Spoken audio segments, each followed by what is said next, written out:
Hi students, आज का topic हमारा बीएससी फर्स्ट ईयर का जूलॉजी का जो न्यू एजुकेशन सिस्टम लागू हुआ है उस पर यूनिट फर्स्ट का है। वैदिक साइंटिस्ट कहिए या फिर scientist of Indian ancient India. प्राचीन भारत के जो साइंटिस्ट थे, या हिंदी में उसको कहते विज्ञानाचार्य। तो प्राचीन भारत के जो साइंटिस्ट थे वो उसमें 4 लोगों का महत्वपूर्ण नाम आता है। उसमें सबसे पहले चरक थे, और दूसरे बारहवें, तीसरे सुश्रुत, और चौथे नंबर पे आते हैं पतंजलि। ये जो चरक थे इनको वैदिक आचार्य भी कहा जाता है, यानी इनके द्वारा लिखे हुए वेदों में भी इनके डिस्क्रिप्शन मिलते हैं। इन चारों में सबसे पहले हम आपको बताएंगे चरक के बारे में। चरक जो थे ये हमारे father of ancient Indian science of medicine, अगर ये कह लें तो इन्हें जो प्राचीन भारत का मेडिसिन था उसके पिता कहा जाता था इनको। एक आयुर्वेदिक के साइंटिस्ट थे।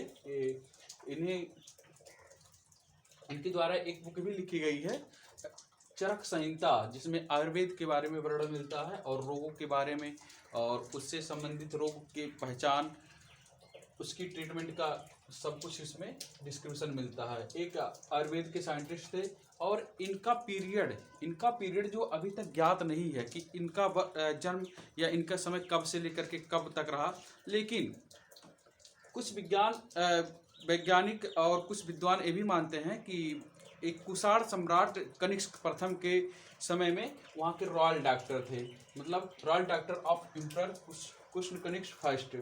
इनका जो पीरियड है वो अननोन है, और जो इसी से अनुमान लगाया जाता है कि इनका समय कब रहा होगा। तो चूँकि इसमें कोई इम्पोर्टेंट एविडेंस नहीं है कि हाँ ये निश्चित है, बस एक मानक के रूप में लिया गया है कि इनका जो पीरियड था वह कनिष्क पीरियड में था। तो एम्परर का टाइम जो था वह 200 ईसा पूर्व था।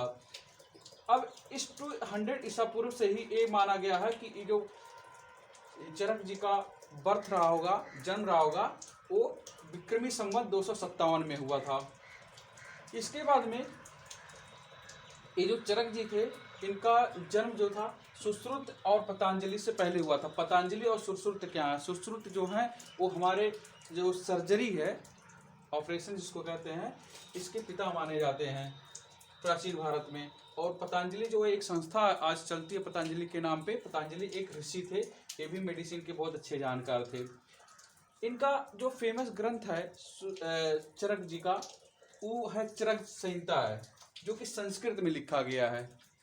फेमस ग्रंथ इनका चरक संहिता है, वह संस्कृत लैंग्वेज में है। लेकिन अब इस चरक संहिता का हिंदी ट्रांसलेट भी आ गया, हिंदी के साथ साथ इसका उर्दू में भी है। चरक संहिता जो चरक जी के द्वारा लिखा गया है, ये टोटल 8 पार्ट में है।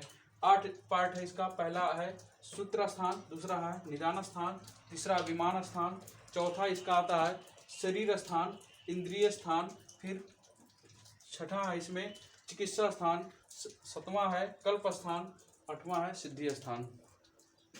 इनके प्रत्येक पार्ट में जो इन्होंने लिखा है, इसमें जो शारीरिक बनावट है, मॉर्फोलॉजी, औषधि, जड़ी बूटियां, उनकी पहचान, उन रोगों का पहचान तथा उनका निदान, उसका ट्रीटमेंट कैसे किया जाए, इन सब का वर्णन चरक संहिता में मिलता है। अब चरक नाम क्यों पड़ा इनका? चरक नाम क्यों पड़ा, क्यों दूसरा नाम नहीं रखा गया?